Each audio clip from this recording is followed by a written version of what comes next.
ಬಂಟ್ವಾಳ ತಾಲೂಕು ಹಿಂದಿ ಭಾಷಾ ಶಿಕ್ಷಕ ಸಂಘದ ವತಿಯಿಂದ ಬಿಸಿ ರೋಡು ಸರ್ಕಾರಿ ನೌಕರರ ಸಂಘದ ಸಭಾಭವನದಲ್ಲಿ ಹಿಂದಿ ದಿವಸ ಆಚರಣೆ ಕಾರ್ಯಕ್ರಮ ನಡೆಯಿತು. ಮುಖ್ಯ ಅತಿಥಿ ಬಂಟ್ವಾಳ ಕ್ಷೇತ್ರ ಶಿಕ್ಷಣಾಧಿಕಾರಿ ಜ್ಞಾನೇಶ್ ಅವರು ಮಾತನಾಡಿ, ದೇಶವನ್ನ ಸುಧಾರಣೆ ಮಾಡುವ ಶಕ್ತಿ ಶಿಕ್ಷಕರಲ್ಲಿದ್ದು, ಉತ್ತಮ ಶಿಷ್ಯರನ್ನು ರೂಪುಗೊಳಿಸುವ ಕೆಲಸ ಶಿಕ್ಷಕರ ಮೂಲಕ ಆಗಬೇಕು ಎಂದು ಹೇಳಿದರು. ಇದೇ ವೇಳೆ ಹಲವು ಶಿಕ್ಷಕರಿಗೆ ಸನ್ಮಾನ ಕಾರ್ಯಕ್ರಮ ಕೂಡ ನಡೆಯಿತು.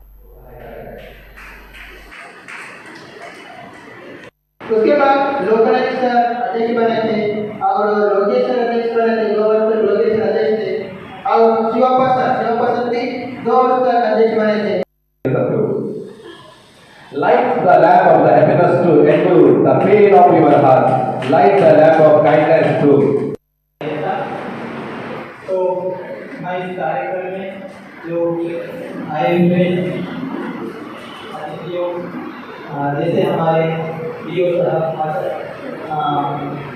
जो उन्होंने हमें आज का दिन जो कार्यक्रम करने के लिए था, तो हिंदी भाषा ನಾವು ಕರ್ನಾಟಕದಲ್ಲಿ ಹಿಂದಿ ಭಾಷೆಯನ್ನು